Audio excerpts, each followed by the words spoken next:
igreja para a Senhor Jesus. Amém.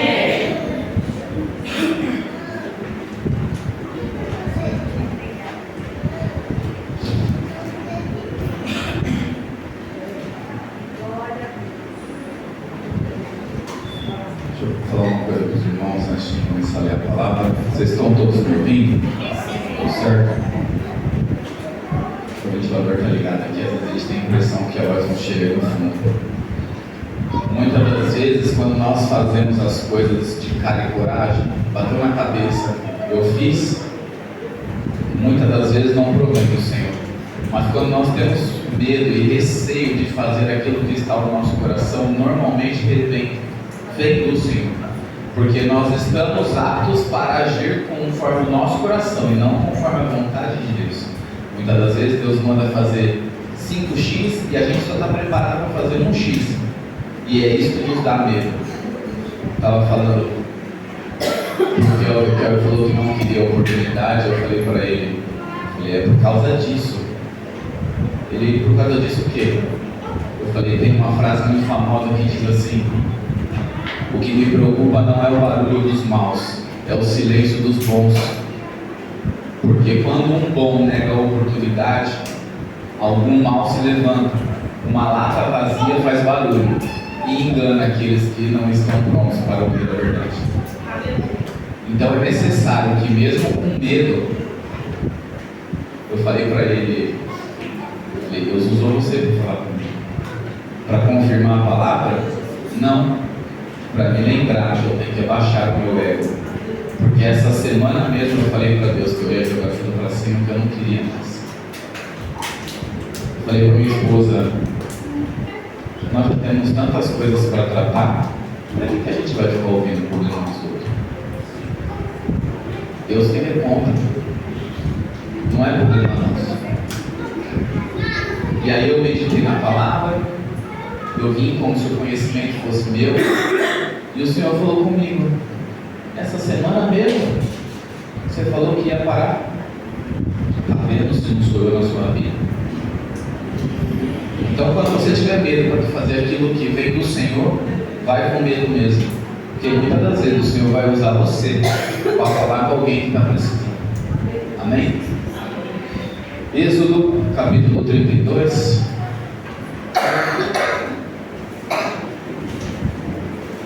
O bezerro de ouro.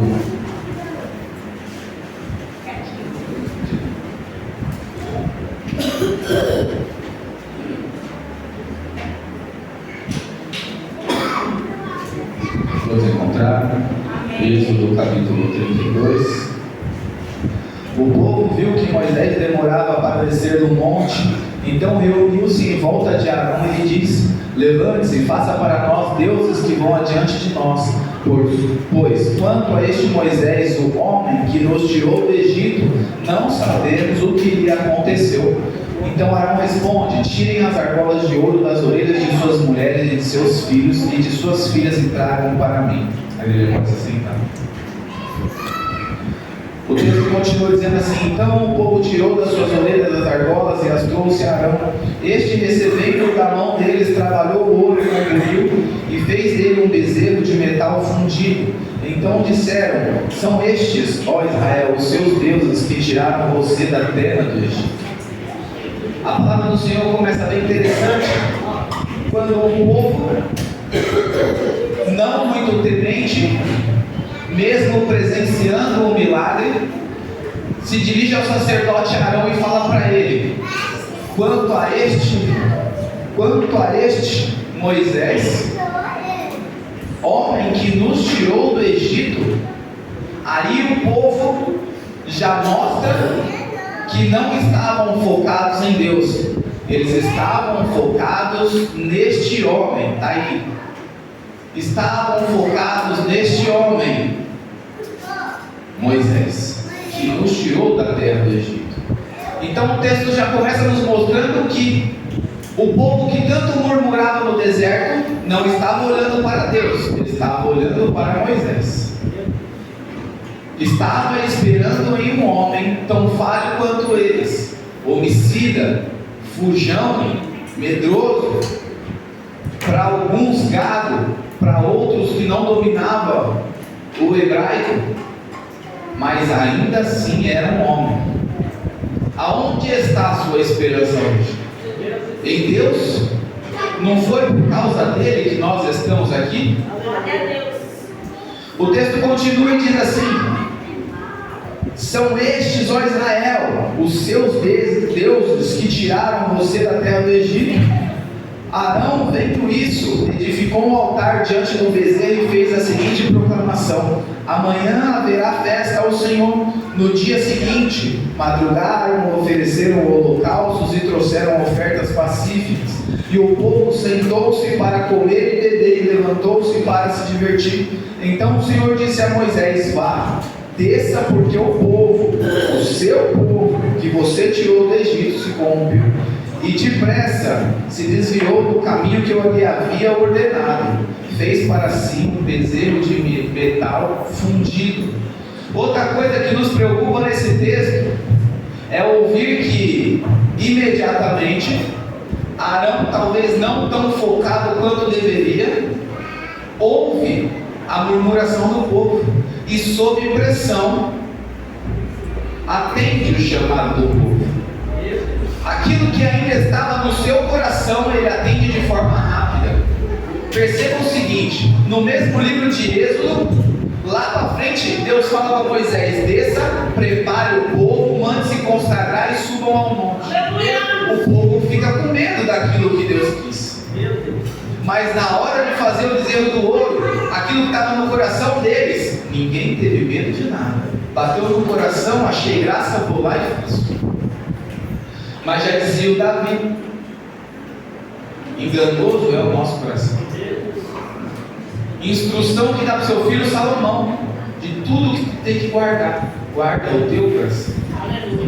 Então, continuando, o texto vai dizer que eles derretem o ouro, jogam no fogo, e com um buril, que é uma ferramenta que parece uma pequena espadinha, ele molda um bezerro de ouro.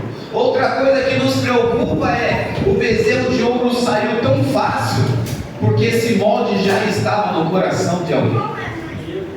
Ninguém faz um bezerro de ouro quando só joga o ouro por aí. Pode sair qualquer coisa, mas um bezerro? Pode sair uma lama de ouro, uma pedra de ouro, um meteoro de ouro, mas um bezerro. Esse bezerro foi trabalhado com uma ferramenta própria para o ouro, que já estava ali esperando para ser usada no molde daquilo que habitava no coração de um povo que ainda estava vazio de Deus. Desde o começo do culto, se foi percebido, está se falando de idolatria. Essa idolatria perpetua por anos e anos, e diversas vezes nós continuamos falando de idolatria. Quando não é idolatria a mamon, que eu quero ganhar muito dinheiro, é idolatria a quem está pregando: ah, eu vou porque hoje é o Lucas que vai pregar. Ou de repente eu não vou porque a pastora passou mal e não vai vir para o culto. Mas quando se deve mesmo ter idolatria, é a idolatria que foi lida na palavra oficial, quando Sadraque, Mesaque e Abednego não se curvaram à estátua do rei, mas aceitaram ser prejudicados pela humanidade para serem aceitos no céu. Deus fala direto com Moisés: Moisés este, que mesmo não tendo a ciência do povo, já estava 40 dias em cima do monte, escrevendo e ouvindo sobre os mandamentos. Olha que interessante: enquanto alguém está recebendo, outro alguém está idolatrando aquilo que não era devido. E se a gente for seguir o texto, a gente vai continuar e vai entender que esse bezerro, ele não surgiu do nada. Quando Deus dá ordem, ele fala o que? Tira o povo do Egito e leva para uma terra que mana leite. Por que um bezerro? O texto vai dizer que Deus arranca com mão forte do Egito, sim ou não? O Deus que arranca com mão forte do Egito é um Deus poderoso. Leva para uma terra que mana leite e mel, que é uma terra próspera, é uma terra fértil. Aí do nada surge no coração um bezerro. Sabe de onde surgiu o bezerro? Do Egito. O deus Apis, que significava poder e prosperidade. Olha onde mora a idolatria do povo. Saiu do Egito, mas o Egito não saiu deles. Um deus do Egito ainda estava nos corações: o Deus do poder e o Deus da prosperidade. Aonde será que essa noite está o meu e o seu coração? Em qual idolatrias estamos pecando? Estamos olhando para o homem? Estamos olhando para o trabalho? Estamos olhando para quê? Muitas das vezes, até olhar só para a Bíblia se torna uma idolatria. Quem discorda pode discutir, mas se não fosse isso, o fariseu não era fariseu. Eu sigo tudo que está escrito, mas eu não pratico. Continuava sendo uma idolatria. Faço tudo que Deus manda, mas não quero saber de Deus. Alguma coisa está errada nessa equação. E aí Moisés desce e instrui o povo. E antes disso, ele destrói o bezerro de ouro. E quando ele destrói o bezerro de ouro, ele mistura o pó do bezerro de ouro com água e bota para o povo beber. Só que o pó de ouro com água naquela época era como o invermicida de hoje. Era para livrar das enfermidades e infecções internas. Olha a sabedoria de Deus que dá para Moisés. O povo não estava idólatra por fora. O povo estava idólatra por dentro. Por fora era só máscaras e maquiagem.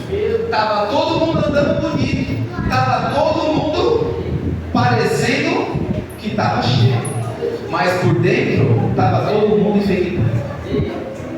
Estava todo mundo infeccionado, precisando de um remédio. O remédio ainda estava no monte. E aí Moisés, no versículo 30 diz assim: o povo cometeu um grande pecado, fazendo para si deuses de ouro. Agora, pois, perdoa-lhes o pecado. Ou se não, peço que me risques do livro que escreveste. Então o Senhor disse a Moisés: riscarei do meu livro todo aquele que pecar contra mim.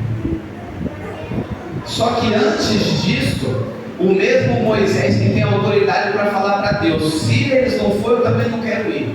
Tira meu nome do seu livro. Ele diz assim para o povo: talvez eu possa interceder por vocês, mas só talvez. Por que Moisés enfatiza esse talvez? Eu vou lá, porque talvez eu possa interceder por vocês. Primeiro, tem dois pontos nesse texto. Um que Moisés bate no peito e fala para Deus: se eles não for, tira eu aí também. Mas é Moisés e Deus. Na sua intimidade, Moisés sabe como se comunica com Deus, porque ele conhece o Deus que se comunicou com ele. Mas para o povo, ele estava dizendo o quê? Que eu não sou nada para interceder por vocês. Eu vou lá implorar, talvez eu possa. Logo, não olhem para mim, clamem para ver se ele livra vocês. Aleluia. Para vocês, eu não posso ser nada. Para ele, é ele. Para mim, vocês só são rostinhos bonitos ouvindo o culto de domingo para abastecer para a semana. Mas para ele, é vocês e ele. Muitas das vezes pode vir aqui na frente e quebrar tudo, mas amanhã não dá um bom dia, papai do céu. Muitas das vezes vai ficar no banco e vai chorar o culto todo, mas amanhã falou: Senhor, bom dia, obrigado por mais um dia. Olha a diferença da idolatria. Ainda há idolatria nos nossos corações, por isso que o Senhor continua e continua e continua pedindo para falar sobre a mesma coisa. Só que quando Moisés faz isso, olha que interessante, quando Moisés ele fala isso com o povo: talvez eu possa interceder por vocês. parafraseando, é como se Moisés estivesse lançando uma flecha atemporal para a humanidade inteira ver isso.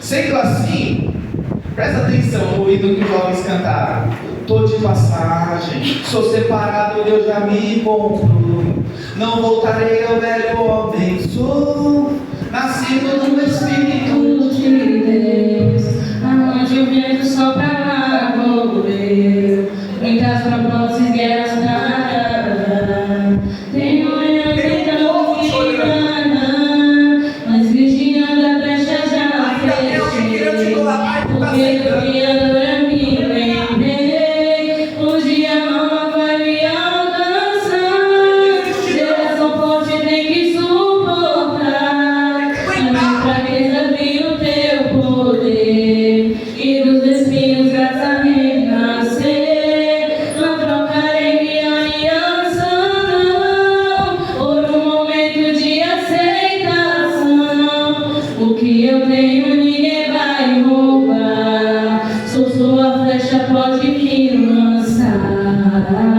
Será que hoje nós podemos ser flecha dele? Será que nós podemos ser flecha do Senhor e Ele usar a gente para quebrar barreiras no mundo? Será que o Senhor pode olhar para a gente, ver alguém que diga para Ele: Senhor, que eu diminua e que o Senhor cresça na minha vida? Eu posso imaginar, eu posso ver essa flecha passando por cima do profeta Isaías, dizendo: portanto, o próprio Senhor lhes dará um sinal, e a virgem conceberá, e darás um filho, e o seu nome vai ser Emanuel, príncipe da paz. Eu posso ver essa flecha continuando e caindo aos pés de um homem chamado João, e quando João pega o recado, João olha para cima e entende, e aí ele começa a dizer em João capítulo 1: e no princípio era o verbo, e o verbo estava com Deus, e o verbo era Deus, e sobre ele foram feitas todas as coisas. Era Moisés, não era Deus. Era eu, era você, não é Deus. Então quando o ego começar a subir, desce. Não deixe o ego te enganar não, porque quando começa assim é só ladeira abaixo. Meu Deus. Deus está falando para alguém: pode parar de olhar para o próximo, olha para mim.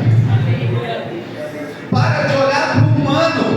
O humano só está aí como instrumento meu, olha para mim. As pessoas não servem para nada, só para pregar minha mensagem. É só para profetizar sobre mim, eles não prestam para mais nada. Ninguém vai te pegar no colo, quem te pega no colo sou eu.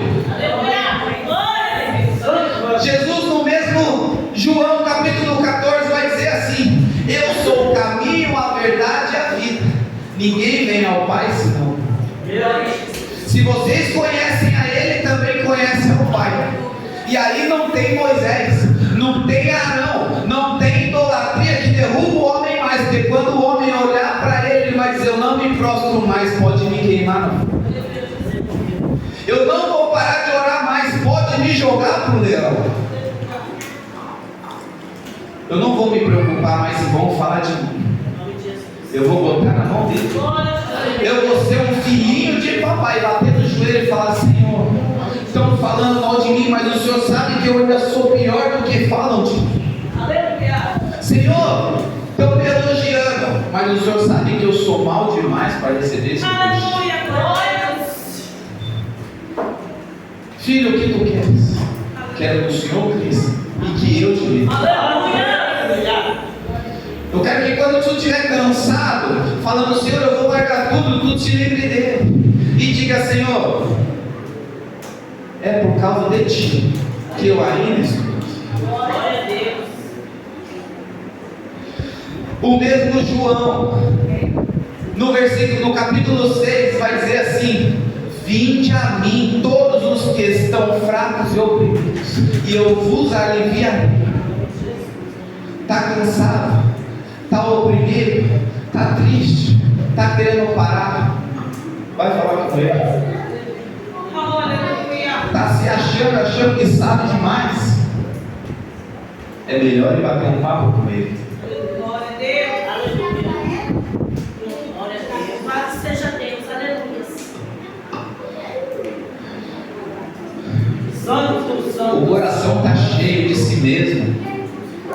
hora de derramar os pés dele. Está querendo fluir aquilo que não vem do coração dele. Está na hora de fechar a porta do quarto. Está na hora de subir monte. Está na hora de descer o joelho. Está na hora de olhar para cima e falar assim: o Senhor sabe que sem ti eu não sou nada. O Senhor sabe que quando eu estou com vontade de ir é que eu vou cair. Segura na minha mão, porque se eu segurar na sua mão escorrega, a mão falha, eu vou cair. O mesmo Evangelho vai dizer que Jesus ele dá uma palavra para os seus servos, para os seus discípulos, e ele diz assim: atravessemos para o outro lado. Ele dá uma ordem: vai e exerce o teu chamado. Qual era o chamado daquela noite? Um endemoniado que só morava nos cemitérios, mas no meio do caminho uma tempestade abalou, e aparentemente ele não estava no barco, ele já não estava naquele diálogo frontal, de frente a frente, mas existe um motivo para isso, e daqui a pouco a gente chega lá. E os seus discípulos, passando por uma tempestade, eles olham para a neblina, provavelmente, e acham que é um fantasma. E Jesus fala: não, Pedro, sou eu. Eu que estou chegando onde você não espera. Sou eu que venho de onde não vem ninguém. Sim, faz prova dele. Gideão fez prova dele, ele não matou. Está com medo de fazer prova de Deus? Faz prova dele. Pedro fala assim: Senhor, se é tu mesmo, me deixa ir contigo. E Pedro, cheio de coragem, vai dar o primeiro passo, dá o segundo passo. No terceiro passo, Pedro começa a afundar na tempestade, porque ele olhou para onde não era para ter olhado. Pedro, em vez de continuar olhando para Jesus e falando: esse é o Jesus que me deu ordem, ele olha para a tempestade. E aí Pedro grita, mas a gente só grita para aquele que está longe, a gente não grita para quem está perto. Pedro grita: Senhor, socorre. Mas o texto diz que Jesus estende o braço e puxa Pedro. Mas se a gente grita para quem está longe, na visão do humano Deus está longe, mas na visão de Deus Ele está do seu lado, pronto para segurar na tua mão. Mas existe um motivo pelo qual nós não ouvimos mais Ele o tempo todo. Primeiro, Ele ensina e vai no barco. Depois que você aprendeu, Ele quer que você siga a instrução dele. Mas se Ele precisar, Ele ainda aparece no meio da tempestade. Mas ainda tem a terceira etapa, que nem no meio da tempestade Ele vai aparecer mais. E é aí que complica, porque se não aprender, vai perecer. Depois da tempestade, a gente chega no texto de Atos, quando todos, cheios do Espírito, são confrontados. E confrontados, Pedro se levanta e começa a pregar a palavra. Pregando a palavra, ele já não teve mais a tempestade, porque aqueles homens iam vir contra eles. Mas ele, se levantando, já não fugiu. Ele ministrou sobre eles. Ele explicou que aquele recado que chegou para João servia para todo mundo agora, que no princípio era o Verbo, e o Verbo estava com Deus, e tudo aquilo que estava acontecendo foi por causa de Deus. E 3.000 almas se converteram.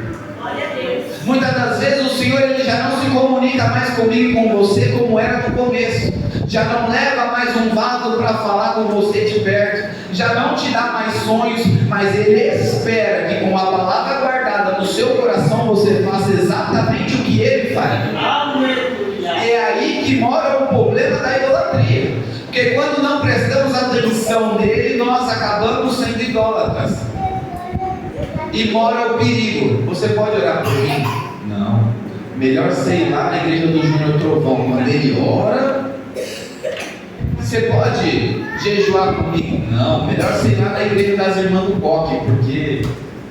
Mas e o teu chamado? E a palavra que era para estar guardada no teu coração? E aquilo que era para você fazer? Está onde? É uma lata vazia? Só serve para fazer barulho? Só serve para estar aqui no domingo? Só serve para quê? Se não for para fazer o que ele mandou fazer. Aleluia. Ah, mas eu estou com medo, vai com medo mesmo. Ah, mas agora meu coração está cheio, eu vou fazer. Agora é melhor parar. Porque não depende de você, tem que depender dele. Aleluia. Jesus. Não seja idólatra. Não olhe para o outro. Ah, mas a Leandra faz melhor que eu. Mas o Jurandir, quando fala, meu Deus, é 10 minutos falando, o homem parece pregador. Era para você dar só um abraço e o Senhor ia usar a tua vida e tu se negou. Aleluia. Era para você dar uma paz do Senhor, perguntar por irmão ao seu lado: está tudo bem? E tu não perguntou. Ah, não, eu tenho vergonha, eu tenho medo. Melhor ir lá para o Adalberto. O Adalberto, quando fala, nossa, parece a metralhadora de Jeová. Mas ele já tem a função dele. Jesus quer saber da sua. Aonde está a sua parte? Aonde está a sua porção? Aonde está o talento que era para multiplicar? Está enterrado? Está no bezerro de ouro? Está olhando só para o Deus de braço forte e terra próspera? Está olhando para o lugar errado. Porque o mesmo Deus de braço forte bota na prova. E o mesmo Deus de terra próspera permite que o gigante fique na terra para ser conquistado. Está achando que é fácil? Cadê o talento que foi enterrado? Cadê o chamado que o Senhor chamou com tanto carinho e ainda não está sendo exercido? Cadê? Vai todo mundo confiar no Moisés que sobe o monte? Moisés talvez possa interceder por vocês. Ah, vou ligar para a Sandra.